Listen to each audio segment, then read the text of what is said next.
Hi folks, and welcome to the next tutorial on DEdit. Today I'm going to be giving an introductory to this program, how to move around, how to build things, and we're going to be building a box world. Simple enough, so let's start the program.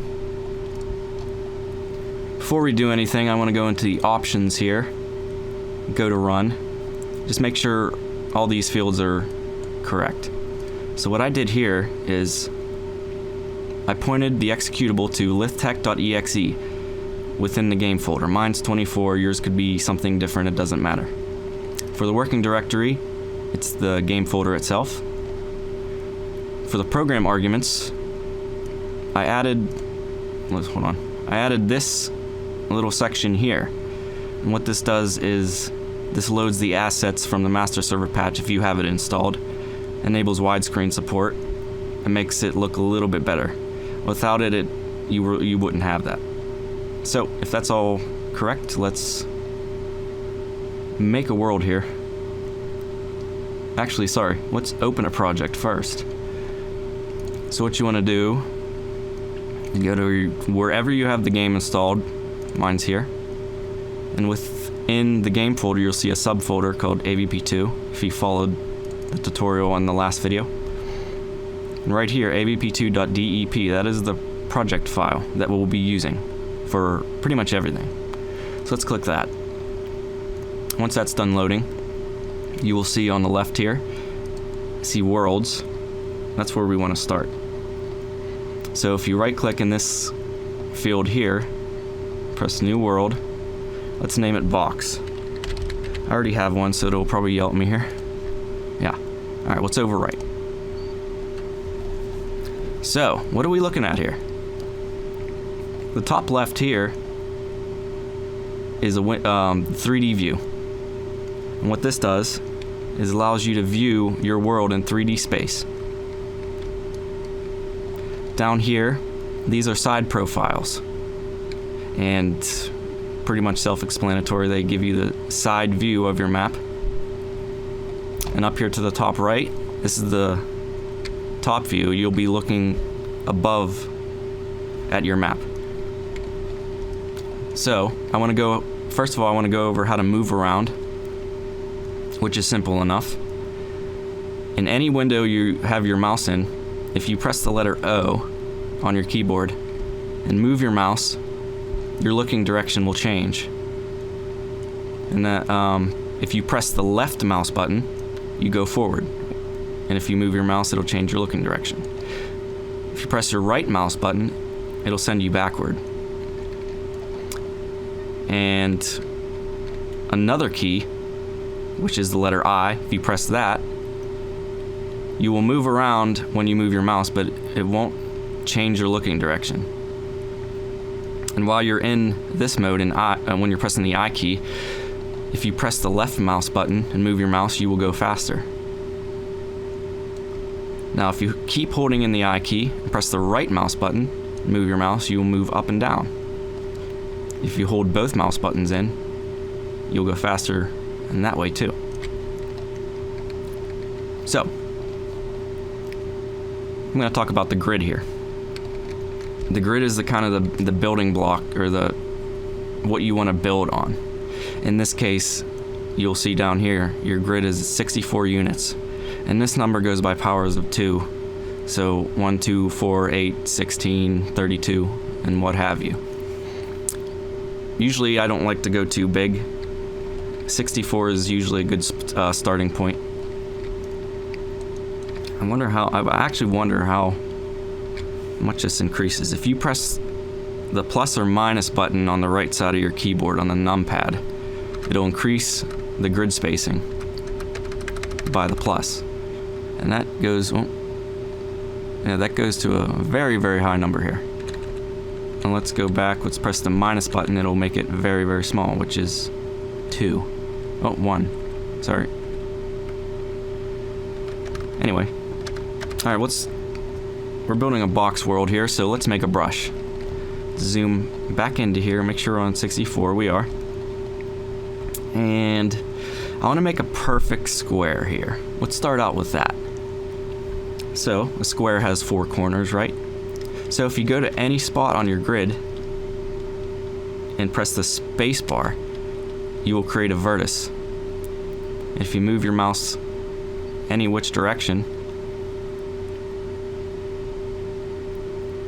it'll show you a line.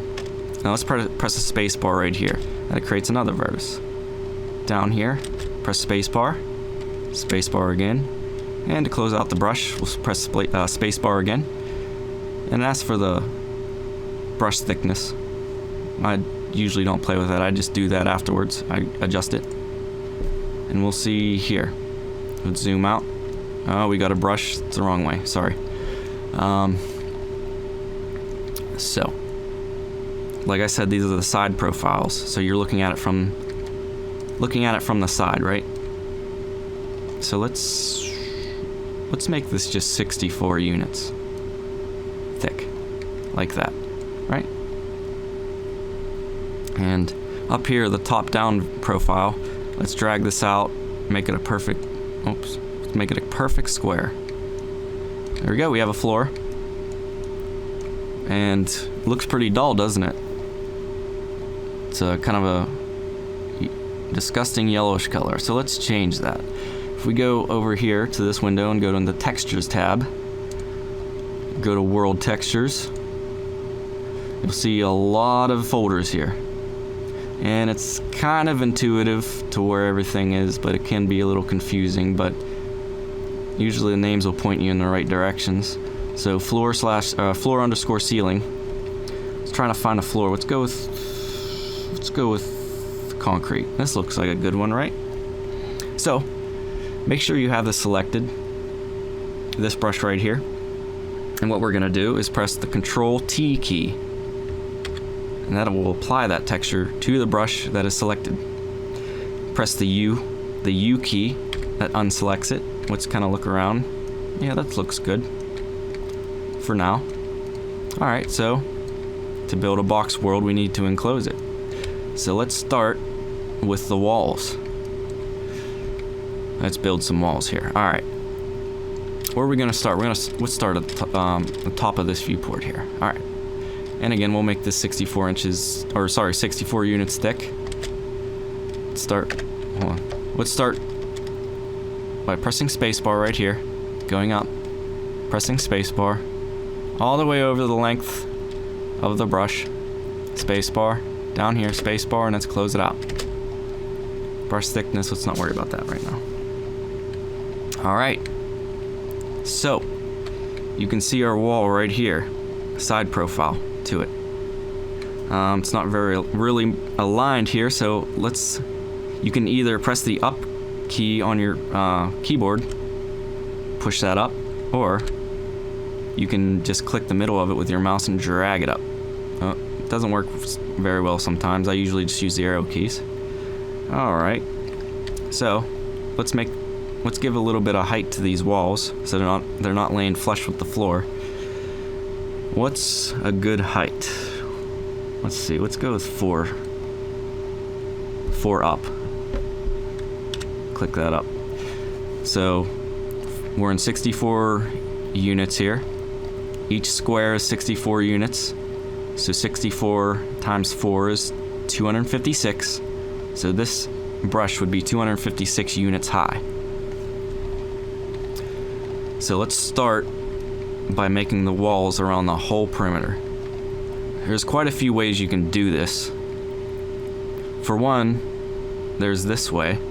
You can, if you have this brush selected, press Control C for copy, press Control V, it'll paste the brush wherever this green cursor is. I didn't mention this yet, but this green cursor, wherever this is, if you paste the brush, this is where it's going to put it. Usually you can see from the top to the right where it's going to paste it. But in this instance, it doesn't really line up, so we can just kind of readjust it here. Remember, this is the top portion, the top overlook of your map. Let's drag this over here. Down here on the side portion, let's make this line up with the other wall. So drag this out to the end. And there we go, we have another face of the wall. But let's delete this. Let me show you another way how to do it. Okay, so let's drag this out so it kind of overlaps or comes out from the floor a little bit. Take your mouse, press the space bar right here, press the space bar right here, press S, the key S. This will split this brush. And then it'll already be lined up to where the wall is, and then you can just drag it out like that. Easy enough. We'll texture these a little bit later. There's also another method to do this, which is kind of easier in certain instances where you're building something symmetrical. Let's copy this brush here. Press Control Alt V. What this does, it pastes the copied brush in the same 3D space of where the original brush was, not to the cursor. And if we rotate this brush by pressing Shift N, moving your mouse, it actually rotates. It actually rotates this brush about the axis of this cursor. Since it's in the middle of the floor and it's symmetrical, it'll kind of line up perfectly. Now to demonstrate this, I'm gonna move my cursor with the X key out to here. Let's do the same thing, Shift N. You'll see it's kind of rotating that brush around that axis now. But let's undo that. That's another way to do it. So let's do it that way. Do it again. Control C, Control Alt V, Shift N, move my. Oops, see? Forgot to put that back. Alright, let's try it again. There you go. Didn't line up perfectly that. Well, I guess it did. There you go. Good rule of thumb though is don't have brushes intersecting with each other. This can create problems. Make sure no brush goes through another one. So we have our walls here. Let's start by texturing them. So let's go to walls. And let's just kind of find a good texture here. I don't like any of these for this instance anyway.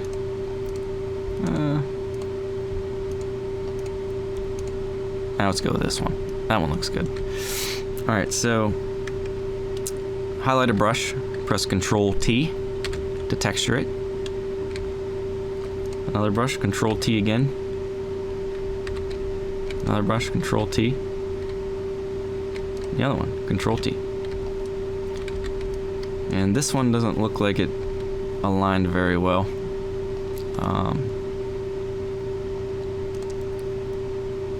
Wow, we'll worry about that later. For now, let's just texture stuff. Okay, so we have our walls. So we need to create a ceiling now. Let's go down here. Let's select the floor brush, which is down here on the side profile. Press Control C. And let's do the same thing we did before, which is Control Alt V, which will paste it in the same space. Let's take our mouse and let's drag this up. Now we have a ceiling. It's another easy way to do it. Let's go back to the ceiling folder here. Let's create a good ceiling. It's always hard to find something good. It's never something you want. Let's go with that. Alright. Control T. There we go. We have a box room, but it's not quite ready yet. There's certain game-specific nodes you have to put in a map to make it playable. So let's do that now. Let's put in a spawn point. Now when you're putting in a spawn point, you don't want the node itself to go through any brushes. So, and wherever you put it, your character will snap to the floor or wherever it is. So let's put this kind of in the air a little bit. Just right mouse button, add object, and there's a brush in here called game start point. Right here. Let's put that in. You'll see the node here. Okay, let's go to properties for this selected node, and you'll see a bunch of, there's some Boolean values, true or false. You can put in some text itself for triggers. That's way, way, way out of the scope of this tutorial right now. May get there one day. But you can see you can allow aliens, marines, predators.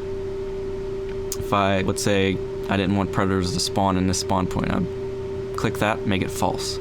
But let's leave it true for now. So we have a spawn point. One more we need to put in for this map to be playable, and that is world properties. So let's go down. Actually, hold on. I kind of like to not have nodes be in the same space. Easier to keep track of. Okay. Let's move that cursor there. Oh, sorry. Move that cursor there. Add object. Go down to world properties. There you go. And you'll see right here, you don't really need to change any of this for this instance, except the fog. I never really liked enabling fog in indoors, so let's make that off. Save the world. So now we're going to compile it. Compile the map, so it's playable, so it's able to be loaded in the map in the game. So let's go to world process. And you'll see a window here. Let's see. Everything you see here, make sure this is enabled. Oh, I did forget one thing. I'm sorry. Let's go back to world properties. Oh no, sorry. Let's press Control W, and you will see this text box here. And what we want to type in for now is, oops, caps lock's on, ambient light, and then an RGB value. We want the ambient light to be white, so make 100 for red, 100 for green, 100 for blue. Put a semicolon after. So that makes it so our map isn't completely dark. We'll add lights in a later tutorial, but for now we're just gonna go with that. So let's go back to process. Make sure all of these things are checked off. Press OK. When it's done compiling, just press OK. And then you'll see the little rocket ship here. Press that. It should load the world momentarily.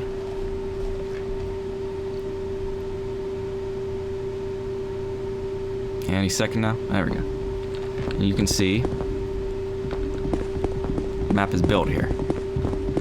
A little small.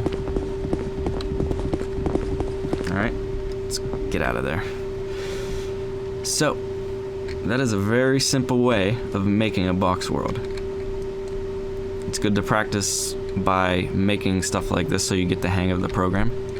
In a later tutorial, we will kind of break up these walls, put in windows, put in doors, corridors. So stay tuned for that.